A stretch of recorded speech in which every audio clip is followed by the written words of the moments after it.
نحمده ونصلي على رسوله الكريم اما بعد فاعوذ بالله من الشيطان الرجيم بسم الله الرحمن الرحيم رب اشرح لي صدري ويسر لي امري واحلل عقدة من لساني يفقهوا قولي.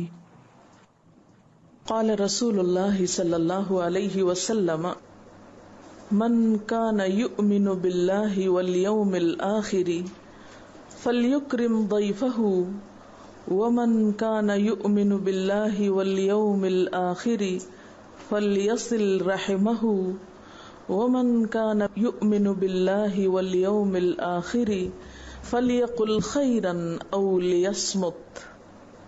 رسول اللہ صلی اللہ علیہ وسلم نے فرمایا، جو اللہ اور یوم آخرت پر ایمان رکھتا ہے اسے چاہیے کہ اپنے مہمان کی عزت کرے، اور جو اللہ اور یوم آخرت پر ایمان رکھتا ہے اسے چاہیے کہ صلہ رحمی کرے، اور جو اللہ اور یوم آخرت پر ایمان رکھتا ہے اسے چاہیے کہ بھلی بات کہے یا خاموش رہے.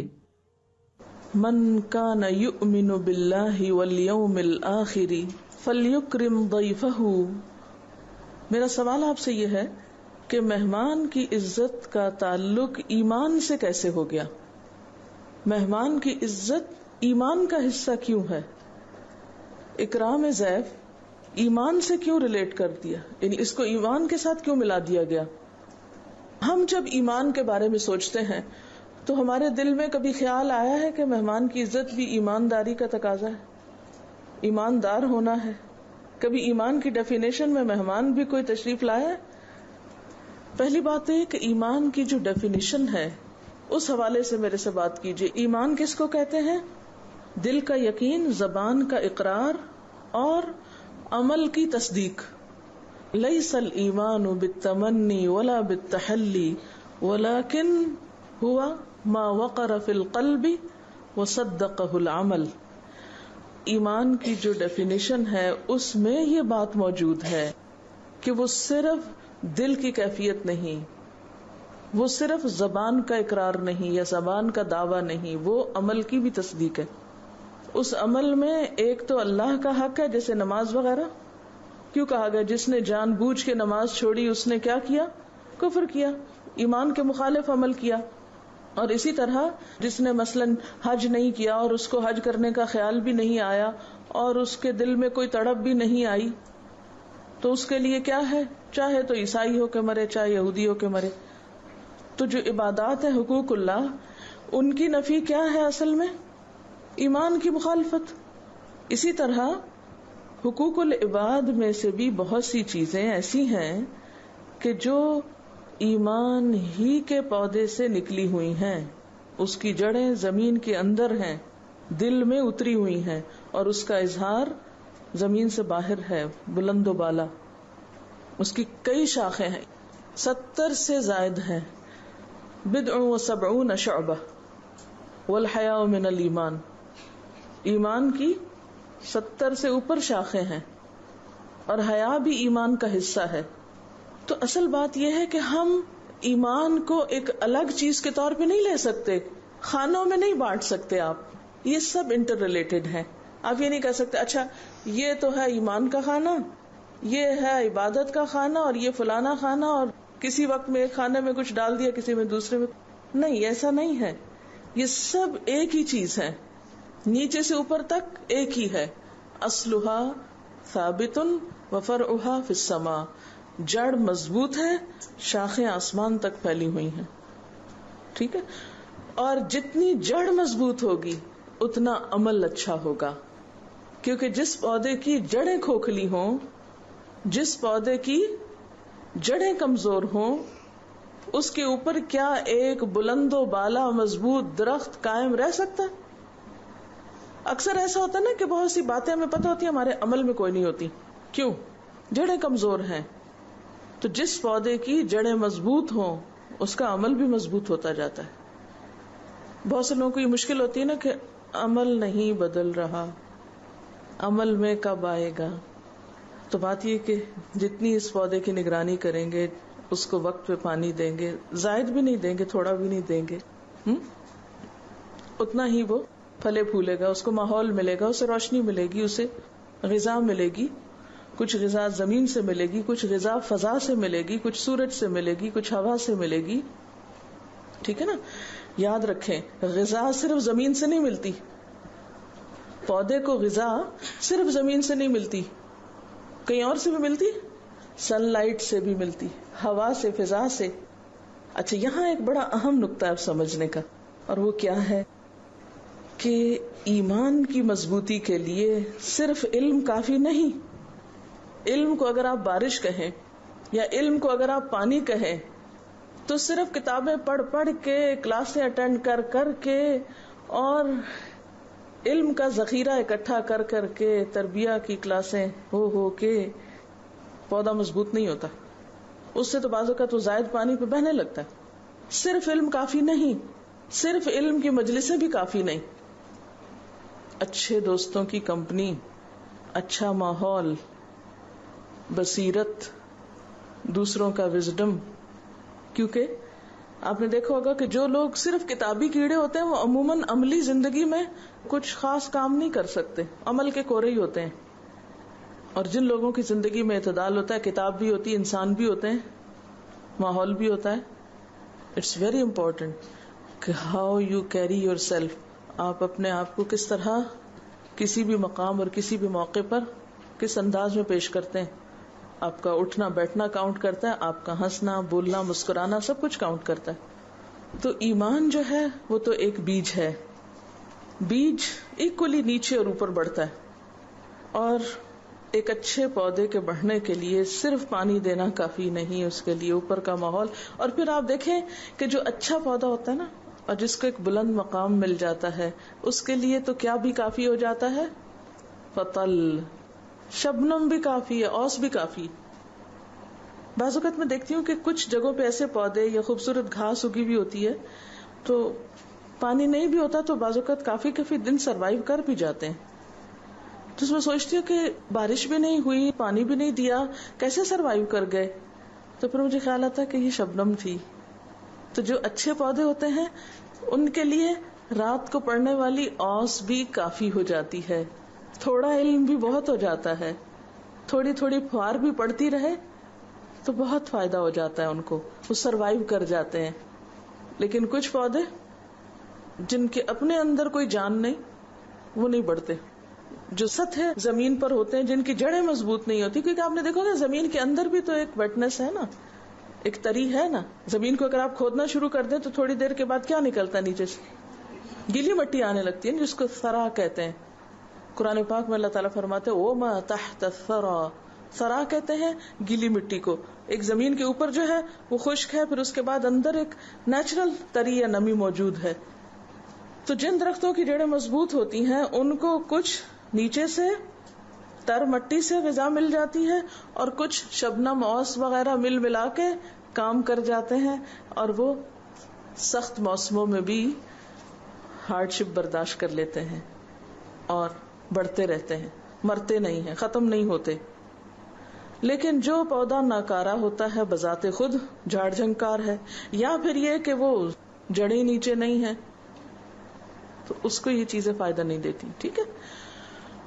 تو ہمارے عمل کا انحصار ہمارے ایمان پر ہے.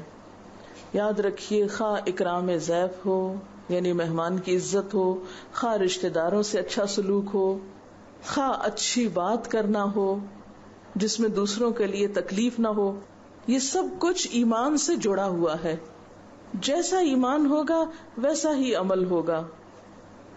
اچھا یہاں ہو سکتا ہے آپ کے ذہن میں ایک سوال آئے کہ بعض لوگوں کا ایمان تو نہیں ہوتا مگر ان کا اخلاق بہت اچھا ہوتا ہے، یا کچھ چیزوں میں بہت اچھے ہوتے ہیں، ہوتا نا ایسے، تو وہ کیسے ہو جاتا ہے؟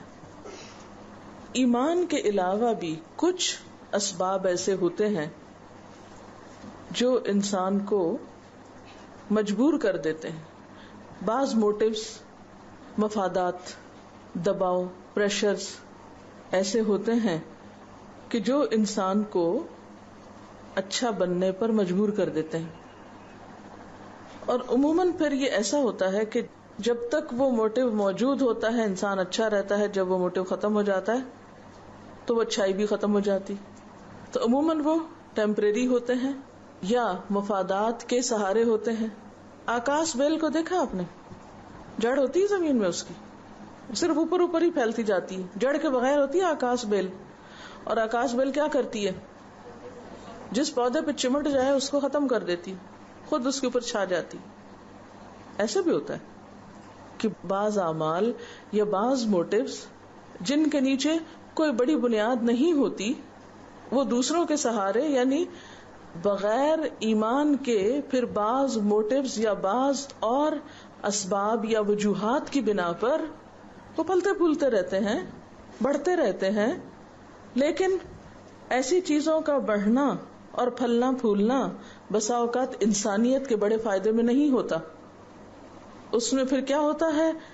ضرورت پڑے تو دوسروں کا خون نچوڑنا بھی ہوتا ہے نا. ایسی اقوام، ایسی مثالیں دنیا میں ہے نا، کہ جن کے پاس ایمان تو درست نہیں، بظاہر بڑا خوبصورت اخلاق ہے، لیکن جہاں ان کے مفادات ہوتے ہیں، ضرورت پڑتی ہے ان کو، تو وہ دوسروں کا خون چوسنے سے، ان کو نقصان پہنچانے سے بھی گریز نہیں کرتے، صرف مفادات ہی پر جیتے. جیسے اہل کتاب کے بارے میں قرآن پاک میں آتا ہے کہ الا بحبل من اللہ او بحبل من الناس، ایک تو ہے کہ اللہ سے تعلق درست کر لیں یا پھر انسانوں سے تعلق درست کر لیں. ایک پودے کو بڑھنے پھلنے کے لیے ایک تو اس کا ذریعہ کیا ہے کہ اس کی جڑیں ہوں اچھی مضبوط، اور دوسرا پھر وہ کسی اور پودے کے ساتھ. آکاش بیل زمین پہ نہیں پھیل سکتی، ٹھیک ہے نا. تو اسلام ہمیں آکاش بیل کی طرح بڑھنا نہیں سکھاتا اور نہ آکاش بیل جیسا اخلاق سکھاتا ہے. اس طرح تو آپ نے دیکھا ہوگا کہ جوہڑ میں بھی کچھ پھول اگے ہوئے ہوتے ہیں. کمل کا پھول، اس کی جڑیں کہاں ہوتی ہیں؟ پانی میں ہی ہوتی ہیں، اوپر ہی ہوتی ہیں، سطحی ہوتی ہیں، اندر نہیں ہوتی. تو گویا گندی جگہوں پر بھی پھول اگ سکتے ہیں.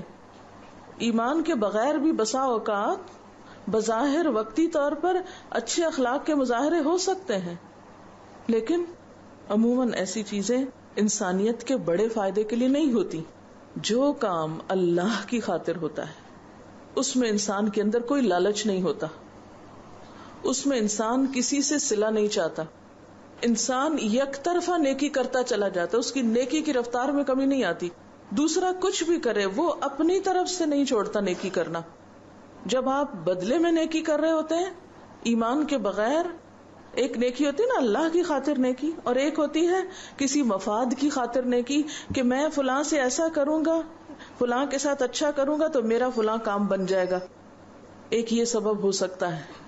یعنی ہم عام طور پر جب کوئی اچھا کام کسی کے ساتھ کرنے لگتے ہیں، کسی کے ساتھ احسان کرتے ہیں، تو اس میں دو اسباب ہو سکتے ہیں. ایک کسی وقتی فائدے کی خاطر، یعنی کسی سے کچھ لینا مقصود ہے تو اس کو ایک رشوت دے دیں. رشوت کا یہی کانسیپٹ ہے. آپ اچھے اخلاق کی رشوت دے رہے ہیں، کس لیے؟ کہ پیچھے آپ کا کوئی مفاد چھپا ہوا ہے، آپ کی کچھ غرض ہے. اگر وہ غرض پوری ہو جائے تو آپ بھی اچھے رہتے ہیں، اور اگر آپ کو مفاد حاصل نہیں ہوا، آپ کا مقصد پورا نہیں ہوا، آپ کی غرض پر زد پڑی، تو پھر آپ نے بھی اچھائی کو خیر بات کہہ دیا. ٹیمپریری، وقتی، سطحی، کسی مفاد سے منسلک، بس عارضی. ٹھیک ہے. اور دوسری نیکی کیا ہوتی ہے، یا نیکی کی دوسری قسم کون سی ہے؟ کہ جو بے غرض ہو، جس کے پیچھے اللہ کی رضا ہو، جس کا صلہ اور جس کی جزا انسان اللہ سے چاہتا ہو. ایسی نیکی کیسے ہوتی ہے؟ مضبوط، پائیدار، جسے کوئی ہلا نہیں سکتا، جس سے انسان کبھی نہیں رکتا حتیٰ کہ اس کی موت آ جاتی کہ مجھے تو کرنا ہے، اللہ کی خاطر کرنا ہے. ایسے لوگ پھر اپنے کیے کا نہ تو احسان جتاتے ہیں اور نہ کر کے ضائع کرتے ہیں اس کو. پھر جیسے قرآن پاک میں آتا ہے لا تبطلوا صدقاتکم بالمن والاذی، اپنے صدقوں کو، صدقہ کیا ہے؟ ہر نیکی صدقہ ہے. اگر صدقے کا ایک آسان مفہوم لیا جائے تو ہر نیکی صدقہ ہے. کل معروف صدقہ، حدیث میں آتا ہے، یہ میری ڈیفینیشن نہیں ہے خود ساختہ. کل معروف صدقہ، ہر نیکی کا کام صدقہ شمار ہوتا ہے. تو لا تبطلوا صدقاتکم بالمن والاذی، اپنے صدقات کو، اپنی نیکیوں کو احسان جتا کے، دکھ دے کے ضائع نہ کرو. کالذی ينفق مالہ رئاء الناس، اس شخص کی طرح جو اپنا مال ریاکاری میں خرچ کرتا ہے، دکھاوے کے لیے بس کرتا ہے. اب یہاں پر آپ دیکھیں کہ جتنی بھی نیکیاں ان کو جب ایمان سے جوڑا گیا تو اس کا مطلب یہ کہ وہ اللہ کی خاطر ہو گئی. اب اس میں دوسرے سے صلے کی توقع نہیں رکھنی، اور اس میں پھر ہم ڈسکریمنیشن بھی نہیں کریں گے. پھر ہمارا پسندیدہ چاہنے والا انسان مہمان بن کے آئے یا ہمارا انتہائی ناپسندیدہ انسان، کیا کریں گے ہم؟ کچھ بہت فرق نہیں کریں گے. ایک تو نا قدرتی جذبات کا ایک فرق ہوتا ہے. کسی کے آنے کا آپ کو بہت انتظار ہوتا ہے، اس کے آنے پر ایک دلی خوشی ہوتی ہے، ایک ایسی کیفیت ہوتی ہے کہ انسان کے بس میں نہیں ہوتی. وہ تو ایک نیچرل سی بات ہے، اس میں کوئی پکڑ نہیں ہے اور نہ کوئی اس میں ناپسندیدگی ہے. اور ایک انسان کا آنا آپ کے دل پر بھاری ہوتا ہے. مثلا بہت سے لوگوں کو سسرال کی آمد یا سسرالی رشتہ داروں کی آمد بڑی بھاری لگتی. مثلا میکے سے کوئی آ جائے تو سر آنکھوں پر، سسرال سے کوئی آ جائے تو ناک منہ چڑھانے لگتے، کہیں ناک ہے کہیں آنکھیں. رویوں کا فرق آ جاتا ہے. تو اب کیا ہے کہ جو اللہ کی خاطر کرنے والا ہے اس کے رویے میں نہیں فرق آئے گا، چاہے اس کا دل نہیں بھی مان رہا، چاہے اس کو نہیں بھی اندر سے خوشی، لیکن وہ احسان کی جو ظاہری صورت ہے، نیکی کا جو ایک معیار ہے، اس سے نیچے نہیں اترے گا، کیونکہ اس کے اخلاق کو زیب نہیں دیتا کہ وہ اس سے نیچے اترے. چاہے اس کے ساتھ کسی نے، مثلا ایک اور جگہ پر آتا ہے نا کہ اگر کوئی کسی کے یہاں مہمان ٹھہرے اور وہ اس کی عزت نہ کرے، اور اتفاق سے اگر وہ ایسا شخص جواباً کبھی آپ کا مہمان ٹھہرے تو آپ اس کے ساتھ وہ نہیں کریں گے جو اس نے کیا. ایسے میں انسان پھر اخلاق کے اسی اعلیٰ معیار پہ رہتا ہے، پھر وہ اپنی نیکی کے موقع کو نہیں گنواتا. وہ کہتا کوئی بات نہیں، اس کا اخلاق اس کے ساتھ، میرا اخلاق میرے ساتھ، اس نے کیا اپنے لیے، مجھے کرنا اپنے لیے. تو یہ ہے معنی اس کا کہ من کان یؤمن باللہ، جس نے اللہ کو مضبوط پکڑا ہوا ہے، جو اللہ کی خاطر نیکی کرنے والا ہے، اسے چاہیے کہ مہمان کی عزت کرے، یعنی ہر حال میں عزت کرے، چاہے مہمان نے اس کی عزت کی ہو یا نہ کی ہو اس سے پہلے. اور یہاں پر آپ دیکھیں صرف اللہ پر ایمان نہیں ہے، یوم آخرت کی بات بھی ساتھ ہے. اور جو یوم آخرت پر ایمان رکھتا ہو اسے چاہیے کہ رشتہ داروں کے ساتھ جوڑ کے رکھے. یصل، یصل کا لفظ کس سے ہے؟ وصل سے. جب ہم اس کا ترجمہ کر دیتے نا صلہ رحمی کرے، وہ اتنا بڑا سا لفظ ہے کہ ہم سوچتے نہیں کیا کہہ رہے ہیں. تو اس لیے میں بہت سمپل ترجمہ اس کا کروں گی. چاہیے کہ رشتہ داروں سے جوڑ کے رکھے، بنا کے رکھے، کاٹ کے نہیں رکھے، جوڑ کے رکھے. خواہ رشتہ دار اس کے ساتھ نہ بھی اچھا کریں، کیونکہ آپ صلی اللہ علیہ وسلم نے کیا فرمایا کہ لیس الواصل بالمکافات، بدلے کے طور پہ اچھا سلوک کرنے والا دراصل صلہ رحمی نہیں کرتا. یہ صلہ رحمی نہیں ہوتی کہ جو اچھا ہے اس کے ساتھ آپ اچھے ہیں. اصل صلہ رحمی کون کرتا ہے کہ جو مجھ سے کٹے میں اس سے جڑوں، جو آگے بڑھ کر جوڑنے کی کوشش کرتا ہے. وَمَنْ كَانَ يُؤْمِنُ بِاللَّهِ وَالْيَوْمِ الْآخِرِ فَلْيَقُلْ خَيْرًا أَوْ لِيَصْمُتْ. اب سوال یہ پیدا ہوتا ہے کہ ایک طرف مہمان کی بات ہوئی، دوسری طرف رشتہ دار کی بات ہوئی، اور ساتھ ہی پھر اچھی گفتگو اور اچھی کلام کی بات ہوئی. کیوں؟ اس لیے کہ عموماً ہماری گفتگو مہمانوں اور رشتہ داروں کے بارے میں کیا ہوتی ہے؟ ہماری گفتگو کا معیار کہاں آ کے گرتا ہے؟ انہی دو کے بارے میں زیادہ نیگیٹو گفتگو ہوتی ہے. کوئی گھر میں آ جائے، جانے تو دو اس کو، پھر سب مل جل کے بعد میں اس کی کیسی خبر لیں گے؟ بہت مشکل ہوتا ہے نا کہ کسی کے جانے کے بعد اس کی تکلیفوں یا اس کی طرف سے پہنچنے والے کسی بھی نقصان کو انسان ڈسکس نہ کرے. اور اسی طرح رشتہ داروں سے مل کے آئے یا رشتہ داروں کی باتیں، عام طور پر خراب گفتگو میں نمبر 1 رشتہ داروں کی برائیاں، چاہے قریب کے ہوں چاہے دور کے، یا پھر آنے والوں وزٹرز ملاقاتیوں کی.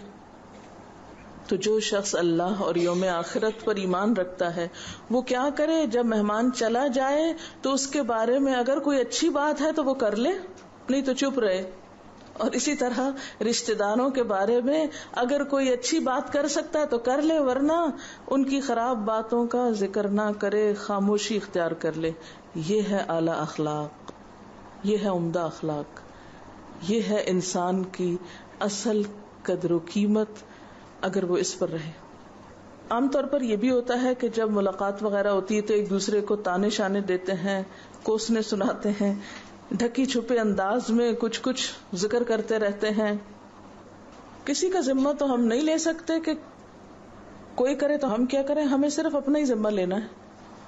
اگر کوئی کرے تو ہم کیا کر سکتے ہیں، صبر کر سکتے ہیں، لیکن جب اپنی باری آئے تو پھر اپنی طرف سے گھٹیا گفتگو نہ کریں. یہ گھٹیا گفتگو ہوتی ہے، کسی کا مذاق اڑانا، کسی کو تانے دینا اور کسی پہ چوٹیں کرنا، یہ گھٹیا گفتگو ہوتی ہے.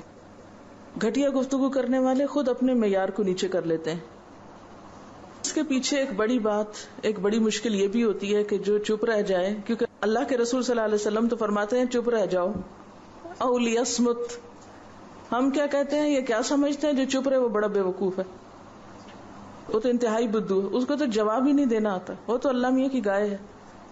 اس کو احمق سمجھتے ہیں یا پھر مغرور سمجھتے ہیں. اگر کوئی چپ ہو جائے ایسی گفتگو پر تو اس کو مغرور سمجھتے ہیں. خصوصاً جب کوئی دوسرا اکسائے کہ دیکھو اب جواب نہیں بن پا رہا، اب میرے ڈر سے تم نہیں بول پا رہے نا، کوئی بات ہو تو بولے نا، میں سچا ہوں نا اس لیے تم نہیں بول پا رہے، وغیرہ وغیرہ. بعض لوگ سمجھتے ہیں کہ اگر کسی کی غلط بات پہ خاموش رہیں گے تو گویا ہم نے بھی غلط بات پہ ان کا ساتھ دیا. نہیں، ابھی چپ رہیں، کسی اور موقع پر ان کی غلطی بتا دیں. یعنی چپ رہنے کا مطلب یہ نہیں ہے کہ اگر کوئی غلط کام کر رہا ہے تو آپ اس کی غلطی نہیں بتائیں. نہی عن المنکر کا مطلب یہ ہے کہ دوسرے کو بھی غلطی سے روکا جائے. وہ تو بتایا جائے گا لیکن کسی اور موقع پہ بتا دیا جائے. کیونکہ انصر اخاک ظالما او مظلوما، اپنے بھائی کی مدد کرو خواہ وہ ظالم ہو یا مظلوم. مظلوم کی مدد تو سمجھ میں آتی ہے، ظالم کی مدد کیا ہے، اس کو ظلم سے روکا جائے. اچھا، ظلم سے روکنا یہ نہیں کہ جب کوئی چیخنے چلانے لگے، شور مچانے لگے تو آپ اس کے منہ پہ ہاتھ رکھ دیں، وہ تو آپ کا ہاتھ بھی توڑ دے گا. اس وقت نہیں، کسی اور وقت میں جب وہ سننے کے لائق ہو، جب وہ سن لے، جب اس کا کچھ فائدہ ہو جائے. اب سوال یہ ہے کہ اکرام ضیف کا مطلب کیا ہے، مہمان نوازی کا مطلب کیا ہے. مثلاً زندگی میں بہت سے مواقع ایسے آتے ہیں، کبھی بیماری ہوتی ہے، کبھی گھر میں کوئی شادی وغیرہ کا پروگرام ہے تو اس میں مصروفیت ہے، کبھی بچوں کے امتحان ہے، کبھی آپ خود پڑھ رہے ہیں، کبھی کوئی اور مشغولیت ہے آپ کی. تو اب آپ مہمانوں کو اس طرح اٹینڈ نہیں کر سکتے جس طرح آپ پہلے مثلاً کیا کرتے تھے.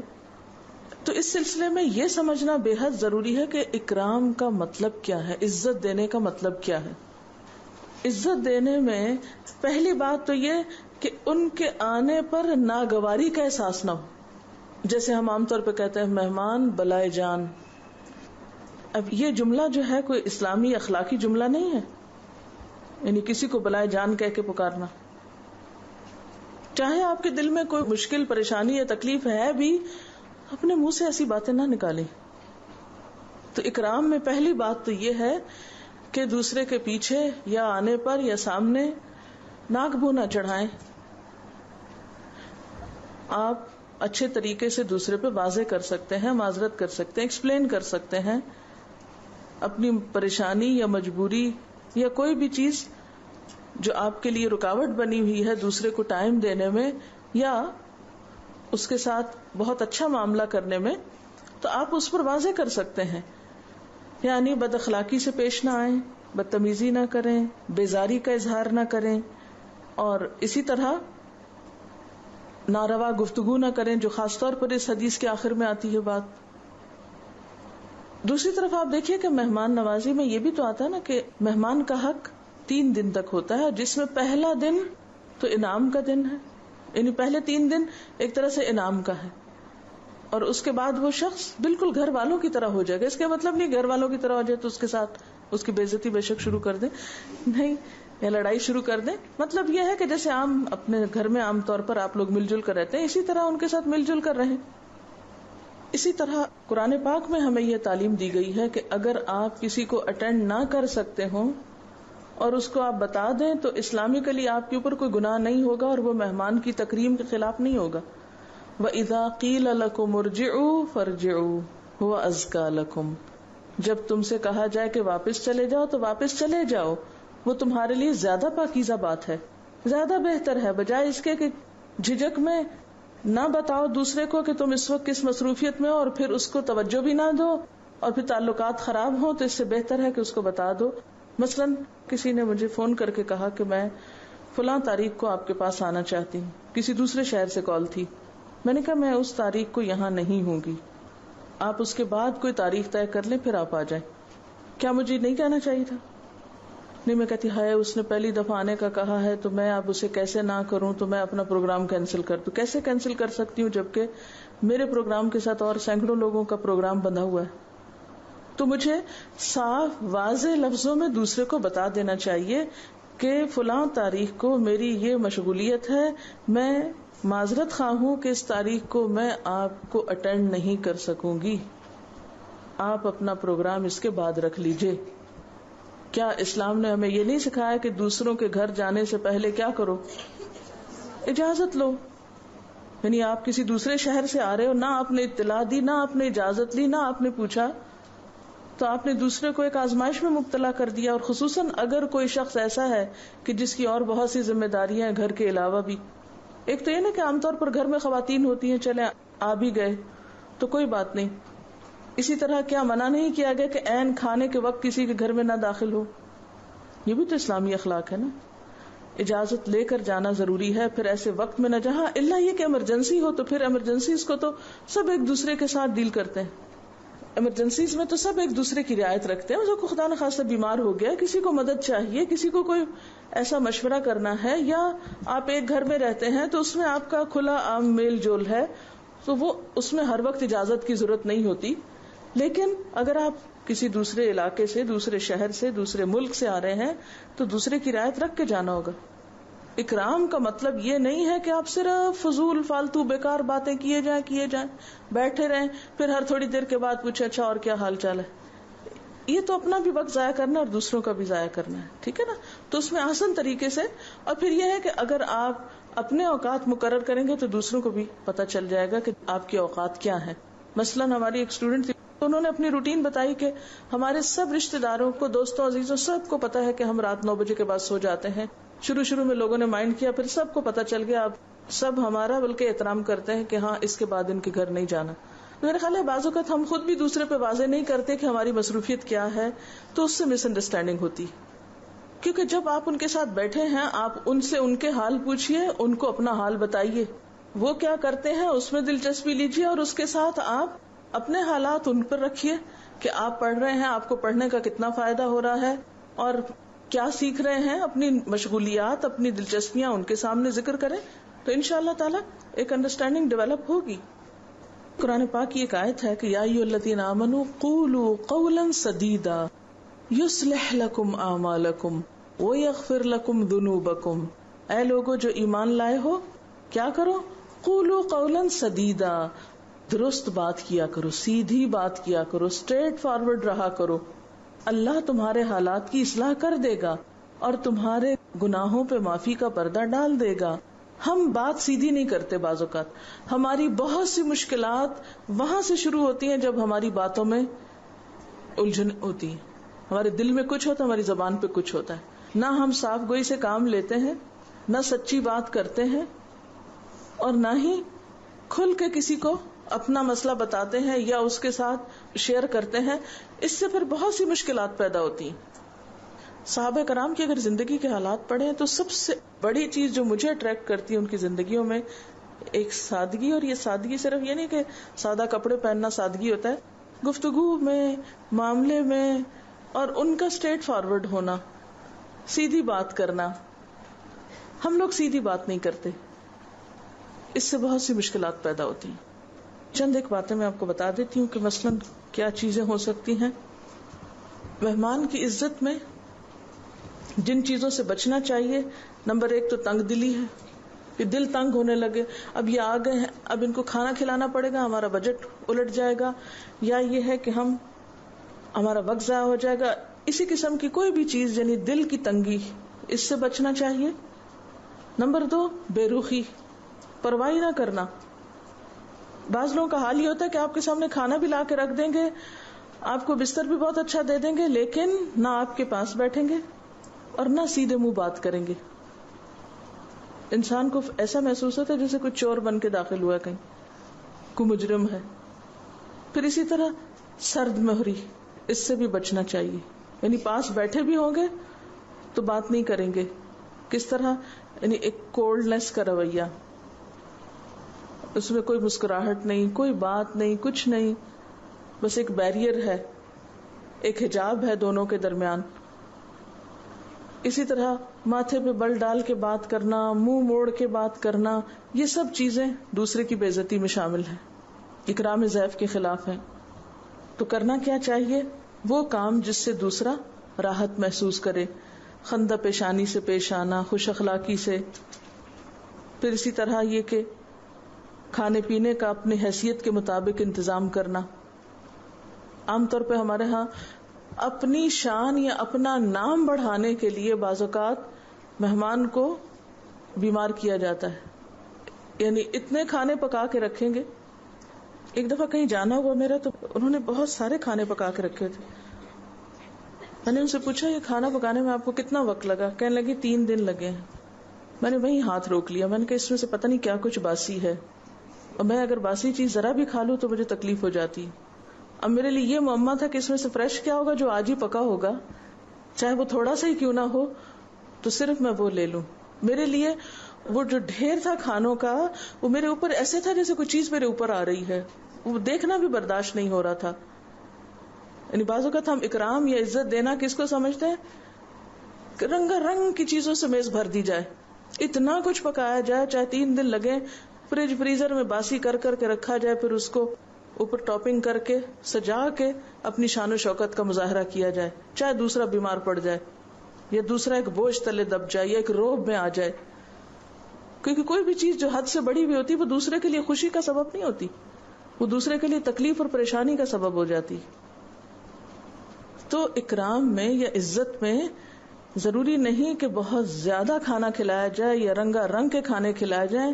اپنی حیثیت کے مطابق جو بھی ہے، جو کچھ بھی ہے، جو میسر ہے.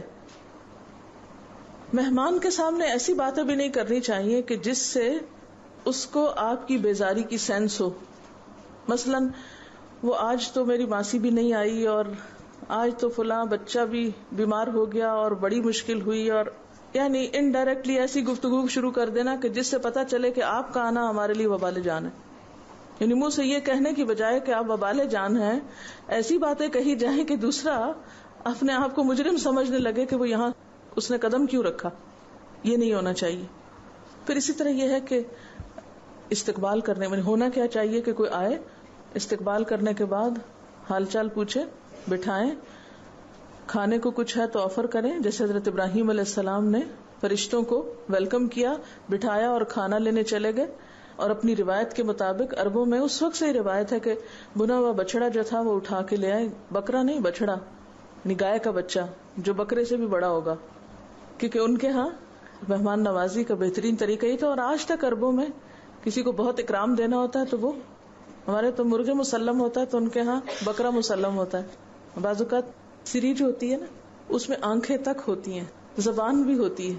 پچھلی دفعہ جب ہم عمرے پہ گئے تو ادری صاحب کے ایک دوست ہیں، تو ریاض سے ان کی فیملی آئی اور انہوں نے کہا کہ آج آپ ہمارے مہمان ہیں.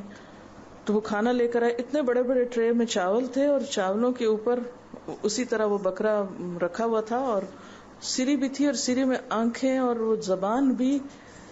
اچھا، اب ان کے ہاں مہمان کے اکرام میں یہ کہ خود بھی ساتھ بیٹھتے ہیں، ایک ہی ٹرے میں سب کو کھانا ہوتا ہے، اور پھر اصرار بھی بہت زیادہ کرتے. اب میں تو چپ کر گئی، جو بچوں نے دیکھا تو خوف زدہ. اب وہ اصرار پہ اصرار کریں کہ تم کھاتے کیوں نہیں. جیسے وہ ابراہیم علیہ السلام نے کہا کہ کیا ہے تمہیں، کھاتے کیوں نہیں ہو. اب یہ کہیں کہ کھائیں تو کھائیں کیسے، زبان نظر آ رہی ہو کس طرح کھائیں. دانت تک بھی نہیں نکالتے. وہ ان کا سٹائل یہ دھو لیتے ہیں، وہ کہتے ہیں پاک ہے، اس میں کیا چیز ہے. تو یہ ہے کہ ہر قوم کا مزاج ہوتا ہے نا اپنا کھانے کا. تو ہو سکتا ہے کہ بعض اوقات آپ کسی ایسے شخص کے پاس جائیں جو اپنی طرف سے انتہائی عزت کا معاملہ کر رہا ہو اور آپ کے لیے پریشانی کا سبب ہو. بہرحال اچھا پھر آپ دیکھیں کہ مہمان کے سامنے کھانا بڑھانا. ابراہیم علیہ السلام نے کیا کیا؟ قربہ الیہم. بعض لوگ لا کے رکھ دیتے ہیں، اس کے بعد نہیں پوچھیں گے آپ کو آپ کھائیں یا نہ کھائیں. ان کا کام پورا ہو گیا، ان کی سجاوٹ مکمل، کیونکہ انہوں نے طریقہ سیکھا ہے کہیں سے میز لگانے کا. وہ انہوں نے ہر چیز اپنی جگہ پہ رکھ دی، پریکٹیکل دوہرا دیا. لیکن اس کے بعد پوچھا نہیں. سنت میں سے ہے قربہ الیہم، چاہے سامنے رکھی ہوئی چیز پھر بھی آگے بڑھائی جائے، اٹھا کے پیش کی جائے. کیونکہ بعضوں کا جب ہم بڑی بڑی میزیں لگا لیتے ہیں نا اور سب طرف چیزیں بکھری ہوئی ہوتی ہیں، تو اب مہمان بعضوں کا تو خود گھوم کے پھر کے وہ سب کچھ لا بھی نہیں سکتا. تو اگر کوئی ایک آدھ اس میں سے سرو کر رہا ہو، سب مہمانوں کو پیش کر رہا ہو، تو یہ بھی اکرام میں ہوتا ہے، یہ بھی عزت میں سے. پھر اسی طرح یہ ہے کہ اگر کوئی کھانا بنایا جا رہا ہو یا کچھ انتظام کیا جا رہا ہو تو اس کا اظہار نہیں بہت کرنا چاہیے. کتنے برتن کھڑکانے لگے کچن میں جا کے آپ، اور دم دم الماریاں بجائیں یا کچھ نہیں.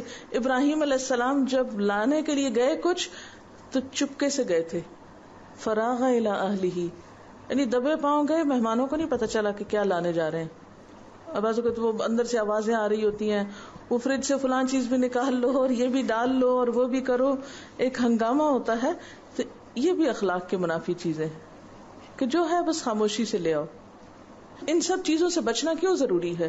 اس لیے کہ مہمان بوجھ محسوس نہ کرے. آپ ڈھیروں چیزیں لا رہے ہیں لیکن انداز اتنا خراب ہے کہ وہ ایک بھی نہ کھا سکے، خوف کا مارا کہ پتہ نہیں اب اندر چیخ پکار ہو رہی تھی، شاید ہمارے ہی آنے پر یہ سب ہو رہا ہے. تو اس چیز سے بھی بچنا چاہیے. کھانے کے لیے جب ہاتھ دھلائیں تو پہلے خود ہاتھ دھو کر دسترخوان پر پہنچیے اور پھر مہمان کے ہاتھ دھلوائیے. امام مالک نے جب یہی عمل کیا تو امام شافعی نے اس کی وجہ پوچھی تو فرمایا کھانے سے پہلے تو میزبان کو پہلے ہاتھ دھونا چاہیے اور دسترخوان پر پہنچ کر مہمان کو خوش آمدید کہنے کے لیے تیار ہو جانا چاہیے، اور کھانے کے بعد مہمانوں کے ہاتھ دھلوانے چاہیے اور سب کے بعد میزبان کو ہاتھ دھونے چاہیے. ہو سکتا ہے اٹھتے اٹھتے کوئی اور آ پہنچے. دسترخوان پر خوردنوش کا سامان اور برتن وغیرہ مہمانوں کی تعداد سے کچھ زیادہ رکھیے. ہو سکتا ہے کہ کھانے کے دوران کوئی اور آ جائے، پھر ان کے لیے انتظام کو دوڑنا بھاگنا پڑے. اور اگر برتن اور سامان پہلے سے موجود ہوگا تو آنے والا بھی سبکی کی بجائے خوشی سے کھانا کھا سکے گا. مہمان کے لیے ایثار سے کام لیجیے، تکلیف اٹھا کر اس کو آرام پہنچائیے. حضرت ابو شریح فرماتے ہیں میری ان 2 آنکھوں نے دیکھا اور 2 کانوں نے سنا جبکہ نبی صلی اللہ علیہ وسلم یہ ہدایت دے رہے تھے جو لوگ اللہ اور یوم آخرت پر ایمان رکھتے ہوں انہیں اپنے مہمانوں کی خاطر تواضع کرنی چاہیے. مہمان کے انعام کا موقع پہلا شب و روز ہے. مہمان کے انعام کا موقع پہلا شب و روز ہے، یعنی سب سے بہترین چیز ایک دن کے لیے، اس کے بعد اس سے کم، پھر اس سے کم، پھر نارمل. یعنی مہمان کے اکرام میں یہ نہیں کہ اگر وہ 1 مہینہ ٹھہر رہا ہے تو 1 مہینے تک آپ قرض لے کر وہ سب کچھ پکاتے رہیں گے جو آپ نے پہلے دن پکایا تھا. اچھا، یہ جو پہلے دن کی مہمانی اس کو انعام کیوں کہا گیا؟ پہلے دن کی خاطر تواضع کو انعام اس لیے کہا گیا ہے کہ جیسے انعام دیتے اور لیتے وقت خوشی ہوتی ہے، انعام کا دینا بھی خوشی ہوتا ہے نا، اور انعام کا لینا بھی خوشی ہوتا ہے. تو اسی طرح میزبان کی آفر بھی خوشی اور مہمان کی آمد بھی خوشی کا ذریعہ، اور اس کا اپنی مہمانی کا حق وصول کرنا، یہ سب کچھ خوشیوں کا باعث. اچھا، اسی طرح مہمان نوازی میں صرف یہ نہیں ہے کہ آپ کوئی مہمان آیا ہے تو اس کو آپ صرف کھلانے پلانے پہ توجہ رکھیں. اس کی نیند، اس کے آرام، اگر اس کو واش روم کی ضرورت ہے، نماز کا وقت ہے، ان چیزوں کا بھی خیال رکھیں. کیونکہ بعض لوگ اتنی والہانہ عقیدت کا ثبوت دیتے ہیں کہ نہ آپ کو واش روم جانے دیتے ہیں، نہ آپ کو سونے دیتے ہیں، نہ آپ کو یکسوئی سے نماز پڑھنے دیتے ہیں. یعنی آپ کی جو انسانی ضروریات ہیں ان کا بھی خیال نہیں رکھتے، اس کو بھی بھول جاتے، اسے فراموش کر دیتے ہیں، کیونکہ وہ آپ کو بہت چاہتے ہیں. وہ اتنے خوش ہیں کہ آپ کو چند لمحوں کے لیے بھی اپنی نگاہوں سے اوجھل نہیں ہونے دینا چاہتے. تو یہ جو ایکسٹریمزم ہے یہ بھی نقصان دہ ہے، یہ بھی ٹھیک نہیں. ہمارے والد ہمیشہ مہمان کو خود جائے نماز بچھا کے دیتے تھے، بہت دفعہ ایسا ہوتا ہے کہ آپ کہیں جاتے ہیں، آپ کو یہ نہیں پتا چلتا کہ قبلہ کدھر ہے. کبھی آپ گھر کے بچے سے پوچھتے ہیں تو بالکل الٹا رخ بتا دیتا ہے. امام شافعی کو امام مالک کے خادم نے ایک کمرے میں ٹھہرانے کے بعد کہا، حضرت قبلے کا رخ یہ ہے، پانی کا برتن یہاں رکھا ہے، بیت الخلاء اس طرف ہے. یعنی ایک دوسری انتہا یہ ہے کہ آپ بالکل بٹھا کے اس کو گیسٹ روم میں خود بھول جائیں، اسے فراموش کر دیں، اور پھر ساتھ جب سامنے آئے تو کہیں وہ چونکہ ہم آپ کے لیے کھانا بنا رہے تھے اس لیے آپ کو نظر نہیں آئے. تو نہیں، آنے کے بعد اب ڈپینڈ کرتا نا کہ کوئی کتنی دیر کے لیے آیا، آئے ویلکم کریں، سلام دعا کریں، حال چال پوچھیں، بٹھائیں. دور سے آیا ہے تو اس کو واش روم کا بتائیں. اگر اسے نہانے کی ضرورت ہے، جیسے بازو کی گرمی کا موسم ہے، یہ سفر بہت طویل ہے، تو اس کا بندوبست کریں، اس کے بستر کا بندوبست کریں، اس کو جائے نماز بچھا کے دیں. اس کو اگر کھانے کا وقت ہے تو کھانا کھلائیں، چائے کا وقت ہے تو چائے پلائیں. یعنی کچھ بھی حسب حالات، کیونکہ بعض اوقات ایسا ہوتا ہے کہ مہمان کے کھانے کا وقت ہوتا ہے اور آپ کی چائے کا وقت ہوتا ہے. تو ایسی چیزوں کا بھی جو بظاہر دیکھنے میں بہت چھوٹی چھوٹی ہوتی ہیں لیکن دوسرے کے لیے خوشی یا تکلیف کا سبب بنتی ہیں، تو اس میں فرق کرنا بے حد ضروری ہے. پھر اسی طرح یہ ہے کہ بعض اوقات دوست احباب ہوتے ہیں، رشتے دار ہوتے ہیں، بہت وہ لوگ ہوتے ہیں جن سے بہت محبت ہوتی ہے، پھر ہمارا جی چاہتا ہے بہت باتیں کریں. اچھا، عام طور پہ مہمانوں کی آمد پہ کیا ہوتا ہے؟ رات جگہ ہوتا ہے نا، خصوصاً اگر کزنز وغیرہ یا رشتے دار ایسے مہمان جن کے ساتھ آپ بہت فری ہوں، تو اگر وہ آئیں تو پھر تو لازمی سی بات ہے کہ آپ کو رات کو دیر تک جاگنا ہے. اچھا، آپ تو اپنے گھر میں تھے، آرام کیے ہوئے ہیں، اب آنے والا معلوم نہیں کتنی مشقت سے سفر کر کے آیا، تو ہو سکتا ہے اس کو آرام کی ضرورت ہو، لیکن اس کو جاگنا ہی جاگنا ہے کیونکہ آپ جاگنا چاہتے ہیں. تو ایسے میں اپنی خوشی کی خاطر کسی کے لیے تکلیف کا سامان پیدا کرنا یہ بھی درست نہیں، چاہے دوسرا تکلف میں نہ بھی کر سکے. اسی طرح اگر مہمان کو کسی قسم کا کوئی خطرہ ہو یا کوئی اور آ کے اس کے گھر میں بے عزتی کرنا شروع کر دے تو اس سے بھی اس کو بچائیے. بعض اوقات ایسا ہوتا ہے نا کہ آپ کے گھر میں کوئی آیا ہے، اتنے میں کوئی ایسا شخص آ گیا جو اس کا حریف ہے، رائیول ہے، یا اس کو پسند نہیں کرتا یا کسی بھی لحاظ سے اس کے ساتھ اس کی نہیں بنتی، تو وہ آ کے کوئی کریٹیسزم شروع کر دیا یا کوئی باتیں سنانی شروع کر دی کہ اور نہیں کہیں تو یہیں تم ہاتھ لگے، ذرا میں اپنے دل کی بھڑاس نکال لوں. تو میزبان کو چاہیے کہ پھر وہ آگے جا کے بچ بچاؤ بھی کرائے، اپنے مہمان کی عزت کرے اور کروائے. یعنی مہمان کے اکرام میں صرف خود عزت کرنا نہیں، دوسروں سے عزت کرانا بھی ہے. بعض اوقات گھر کے بچے مہمان کی بے عزتی شروع کر دیتے ہیں، خصوصاً اگر کوئی ایسا شخص مہمان آیا ہو کہ جس نے مثلاً آپ کی والدہ کو ستایا ہو یا کوئی اور ایسی تکلیف پہنچائی ہو. بعض اوقات خاندانوں میں ایسا ہوتا ہے نا کہ جیسے ساس بہو کی نہیں بنتی، پھر دادی اماں گھر میں آئیں تو بچوں نے محاذ آرائی شروع کر دی کہ ہماری دادی نے ہماری اماں کے ساتھ یہ کیا تھا، یا پھپھی نے یہ کیا تھا، یا فلاں نے یہ کیا تھا، لہٰذا اب ہم بدلہ لیتے ہیں اپنی ماں کی طرف سے. نہیں، اگر کوئی گھر آ گیا آپ کے تو خواہ اس نے کیسی بھی آپ سے بدسلوکی کی ہو، آپ کو کوئی حق نہیں پہنچتا کہ آپ گھر آئے ہوئے شخص کی بے عزتی کریں. یہ انتہائی بد اخلاقی. تو اس چیز کا، اس پہلو کا بھی لحاظ رکھنا بے حد ضروری ہے کہ خود نہیں، بچوں سے بھی عزت کروائیں، دیگر متعلقین سے بھی عزت کروائیں. سوال یہ کہ اگر مہمان ہماری بے عزتی شروع کر دے تو بھی صبر سے کام لے، کیونکہ ہمارے ایمان کا حصہ یہ ہے کہ مہمان کے ساتھ نہیں برا کرنا، چاہے وہ ہمارے ساتھ نہ اچھا کر رہا ہو. ہاں، ایسا ہو سکتا ہے کہ آنے والا بھی ہمارے ساتھ بدسلوکی کر سکتا ہے، لیکن چونکہ ہم میزبان ہیں اس لیے ہمیں اپنی ذمہ داری اسی طرح نبھانی ہے. اس میں آپ دیکھیے کہ حضرت لوط علیہ السلام ہے، جب ان کے پاس فرشتے آئے اور ان کی قوم کو پتا چلا اور وہ قوم دوڑتی ہوئی آئی ان کے ساتھ برا سلوک کرنے کے لیے، تو انہوں نے کیا کہا؟ ان ہؤلاء ضیفی فلا تفضحونی واتقوا اللہ ولا تخزونی. دیکھو یہ میرے مہمان ہیں، مجھے رسوا نہ کرو، خدا سے ڈرو اور میری بے عزتی سے باز رہو. کیونکہ بعض اوقات مہمان کے سامنے اگر اہل خانہ کی بے عزتی ہونے لگے یا اہل خانہ کے ساتھ برا کوئی سلوک کرنے لگے تو اس میں بھی مہمان اپنی سبکی محسوس کرتا ہے. اسی طرح اگر گھر میں آپ کے کوئی مرد حضرات نہیں ہیں اور کوئی نامحرم مرد آپ کا مہمان بن کے آ گیا ہے تو اب آپ کیا کریں؟ نبی صلی اللہ علیہ وسلم نے خواتین کو خاص اس بات کی تلقین کی ہے کہ وہ اپنے گھر میں کسی ایسے کو نہ آنے دیں، کیونکہ تنہائی میں کسی مرد کے ساتھ بیٹھنا ہو سکتا ہے شوہر کو بدگمان کر دے کہ یہ میرے پیچھے سے کیوں آیا ہے۔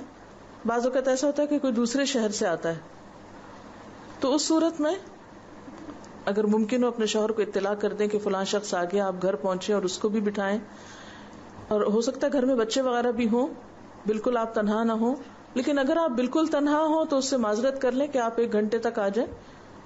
اسی طرح آپ صلی اللہ علیہ وسلم نے خواتین کو خاص تلقین کی ہے کہ عورت اپنے گھر میں کسی ایسے کو نہ آنے دے جس کا آنا شوہر کو پسند نہ ہو، یعنی ایسے مہمانوں کو ویلکم نہ کیا جائے جن کا آنا گھر میں بگاڑ کا سبب بن جائے، آپس کے تعلقات کی خرابی کا سبب بن جائے۔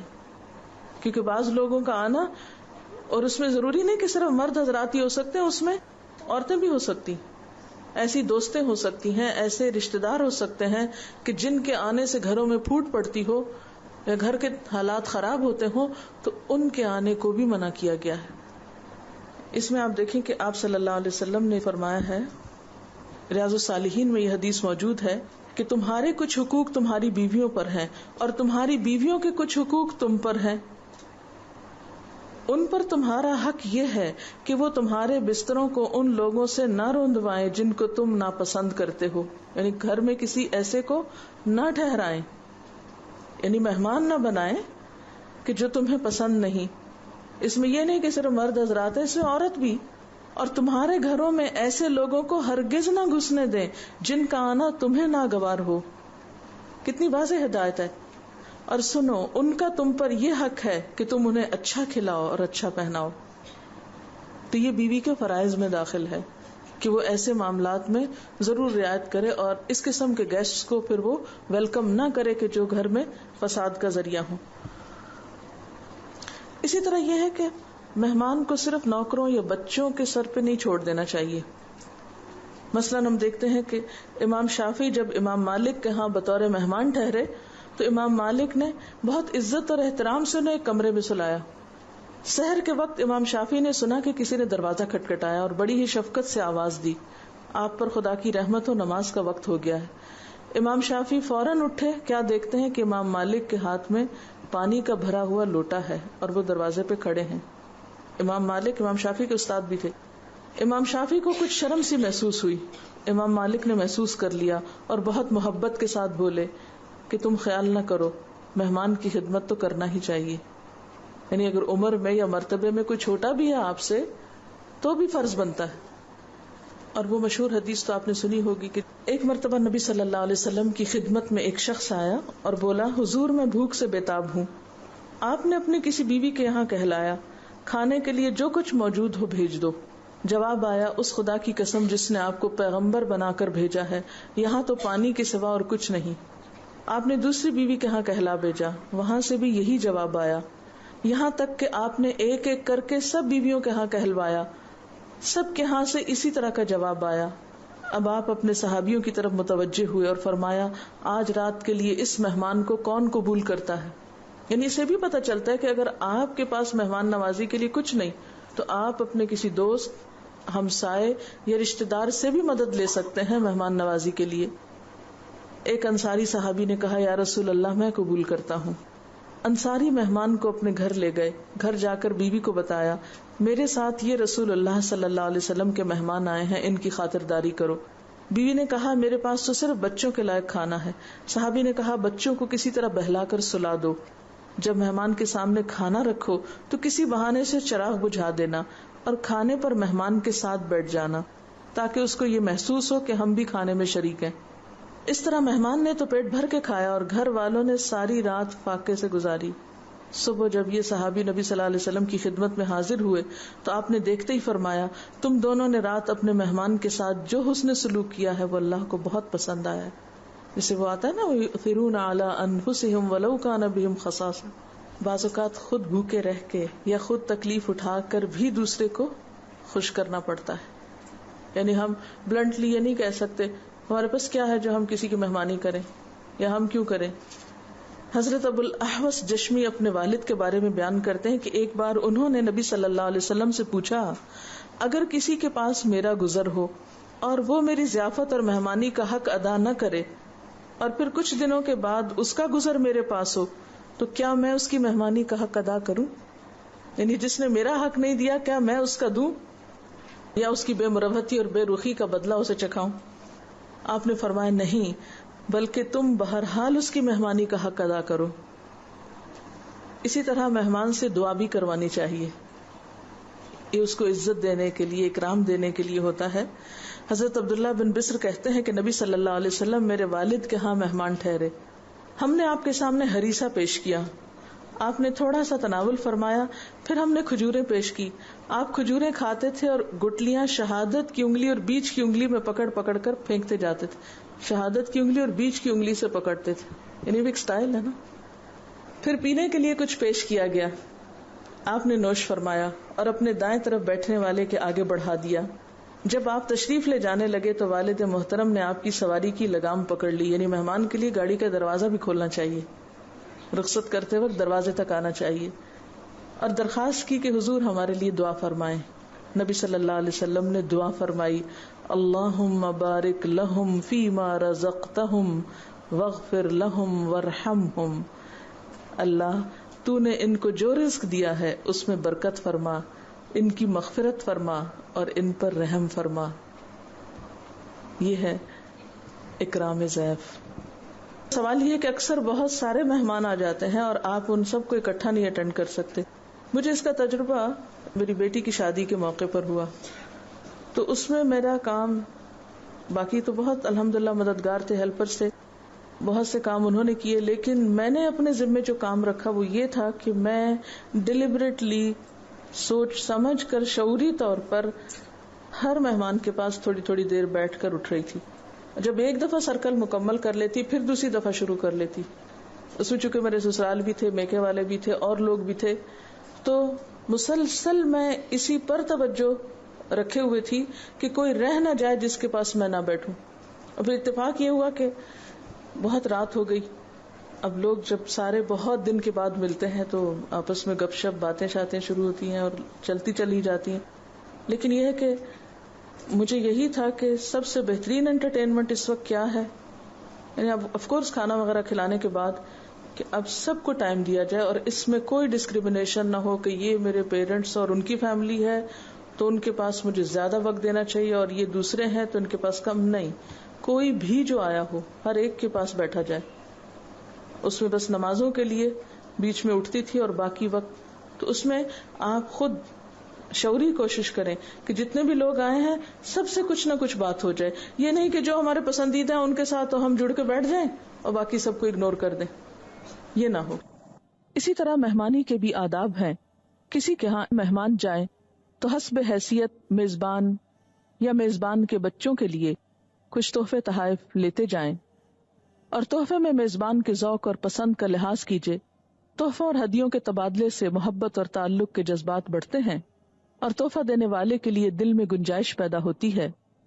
جس کے ہاں بھی مہمان بن کر جائیں کوشش کریں کہ 3 دن سے زیادہ نہ ٹھہریں، الا یہ کہ کوئی خصوصی حالات ہوں اور میزبان ہی شدید اصرار کرے۔ نبی صلی اللہ علیہ وسلم کا ارشاد ہے، مہمان کے لیے جائز نہیں کہ وہ میزبان کے ہاں اتنا ٹھہرے کہ اس کو پریشانی میں مبتلا کر دے۔ صحیح مسلم میں ہے کہ مسلمان کے لیے جائز نہیں کہ وہ اپنے بھائی کے ہاں اتنا ٹھہرے کہ اس کو گناہگار کر دے۔ لوگوں نے کہا، یا رسول اللہ صلی اللہ علیہ وسلم گناہگار کیسے کرے گا؟ فرمایا، اس طرح کہ وہ اس کے پاس اتنا ٹھہرے کہ میزبان کے پاس ضیافت کے لیے کچھ نہ رہے۔ ہمیشہ دوسروں کے ہی مہمان نہ بنیے، دوسروں کو بھی اپنے ہاں آنے کی دعوت دیجیے اور دل کھول کر خاطر تواضع کیجیے۔ مہمانی میں جائیں تو موسم کے لحاظ سے ضروری سامان ساتھ لے جائیے تاکہ میزبان کو تکلیف نہ ہو۔ میزبان کی مصروفیات اور ذمہ داریوں کا بھی لحاظ رکھیے اور اس کا اہتمام کیجیے کہ آپ کی وجہ سے میزبان کی مصروفیات متاثر نہ ہوں اور ذمہ داریوں میں خلل نہ پڑے۔ میزبان سے طرح طرح کے مطالبے نہ کیجیے، وہ آپ کی خاطر مدارت اور دلجوئی کے لیے خود سے جو اہتمام کرے اسی پر میزبان کا شکریہ ادا کیجیے اور اس کو کسی بیجا مشقت میں نہ ڈالیے۔ اگر آپ میزبان کی خواتین کے لیے غیر محرم ہوں تو میزبان کی غیر موجودگی میں بلا وجہ ان سے گفتگو نہ کیجیے، نہ ان کی آپس کی گفتگو پر کان لگائیے اور اس انداز سے رہیے کہ آپ کی گفتگو اور طرز عمل سے انہیں کوئی پریشانی نہ ہو، اور اسی طرح کسی وقت بے پردگی بھی نہ ہونے پائے۔ اگر کسی وجہ سے آپ میزبان کے ساتھ نہ کھانا چاہیں یا روزے سے ہوں تو نہایت اچھے انداز میں معذرت کریں اور میزبان کے لیے خیر و برکت کی دعا مانگیں۔ جب حضرت ابراہیم علیہ السلام نے آنے والے معزز مہمانوں کے سامنے پرتکلف کھانا رکھا اور وہ ہاتھ کھینچتے ہی رہے تو حضرت نے درخواست کی، آپ حضرات کھاتے کیوں نہیں؟ جواب میں فرشتوں نے حضرت کو تسلی دیتے ہوئے کہا، آپ ناگوار محسوس نہ کریں، دراصل ہم کھا نہیں سکتے، ہم تو صرف آپ کو ایک اچھے لڑکے کی پیدائش کی خوشخبری دینے کو آئے ہیں۔ جب کسی کے ہاں دعوت میں جائیں تو کھانے پینے کے بعد میزبان کے لیے کشادہ روزی، خیر و برکت اور مغفرت اور رحمت کی دعا کیجیے۔ حضرت ابو الحسن نے نبی صلی اللہ علیہ وسلم اور آپ کے صحابہ کرام کی دعوت کی۔ جب لوگ کھانے سے فارغ ہوئے تو آپ نے فرمایا، اپنے بھائی کو صلہ دو۔ صحابہ نے پوچھا، صلہ کیا دیں یا رسول اللہ صلی اللہ علیہ وسلم؟ فرمایا، جب آدمی اپنے بھائی کے ہاں جائے اور وہاں کھائے پیے تو اس کے حق میں خیر و برکت کی دعا کرے، یہ اس کا صلہ ہے۔ نبی صلی اللہ علیہ وسلم ایک بار حضرت سعد بن عبادہ کے ہاں تشریف لے گئے۔ انہوں نے آپ کو روٹی اور زیتون پیش کیا، آپ نے تناول فرمایا اور یہ دعا کی، افطر عندکم الصائمون واکل طعامکم الابرار وصلت علیکم الملائکہ، تمہارے ہاں روزہ دار روزہ افطار کریں، نیک لوگ تمہارا کھانا کھائیں اور فرشتے تمہارے لیے رحمت اور مغفرت کی دعا کریں۔ وآخر دعوانا ان الحمد للہ رب العالمین۔